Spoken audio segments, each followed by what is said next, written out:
Hello, everybody. This is Free Shipping. Today we got a good story for you. It's short but sweet.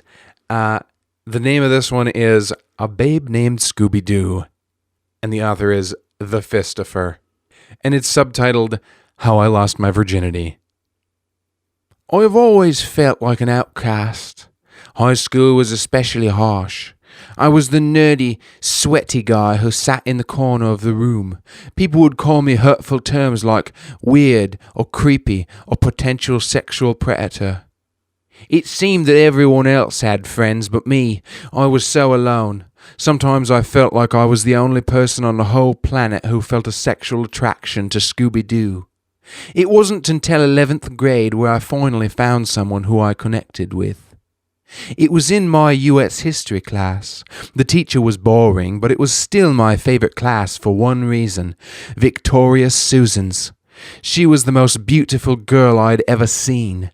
She had big blue eyes and long golden hair, but I could never get her to notice me. And why should she? She was beautiful and I was a total dork. One day, as I was walking to history, I felt a collision. Thud. I looked down and saw the light of my life, Vicky S., lying on the ground. Oh no, I thought to myself, now she'll hate me for sure. I turned bright red from embarrassment. I helped her up and apologized profusely.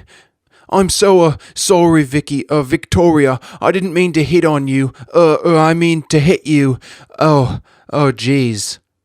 She gave me a weird look.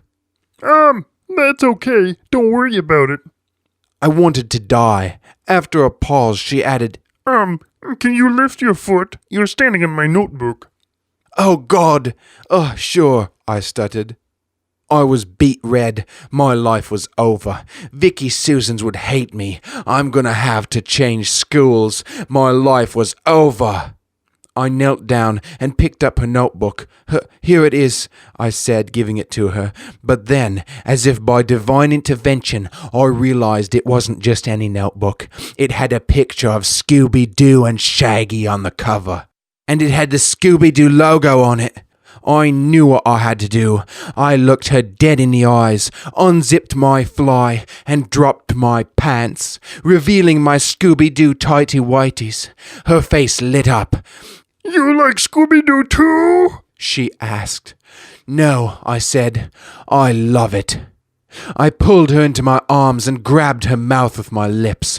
We slobbered over each other like Scooby would slobber over Shaggy at the end of every glorious episode of Scooby-Doo Where Are You? With a few exceptions, most notably the movies. We kissed and kissed until the teacher told us that PDA was against school policy.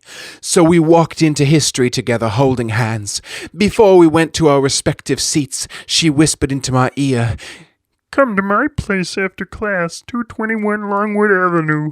I could barely get through history. The teacher was talking about some sort of canal, but I didn't care. I just kept thinking about my darling Scooby-Doo and that blonde girl. I showed up to her house, too awkward to speak. She seemed shy as well. Maybe this was a mistake. Maybe we weren't meant to be. Come on in, she said. We went to the couch and began watching Scooby-Doo. It was episode 137, a personal favorite. She rested her torso against my arm. I was so stressed and sexually frustrated I almost couldn't concentrate on the episode. Once the commercial break came on, she excused herself to the bathroom. When she came back, I was met with the most beautiful and sexy thing I'd ever seen. I still pleasure myself to the thought of this image to this day. Vicky was dressed in a full-body Scooby-Doo fursuit. Vicky, in turn, was greeted with the sight of me wearing my Velma Halloween costume. Anticipating sexual conquest, I had brought my bob wig, orange turtleneck, and glasses. She looked me in the eyes. I want you like Scooby wants a Scooby snack, she said. She turned me over and slipped herself into my bumhole. Jinkies, I said as she penetrated my rectum. And that is how I lost my virginity. Suddenly, a shadow appeared next to him. He looked up at the sky to see what could possibly be making it. He saw the silhouette of what seemed to be a man in the sun. Could it be God? No, it was Jesus on a skateboard. "Sup, bruh?" Jesus exclaimed as he floated down to the cloud where Donald was standing.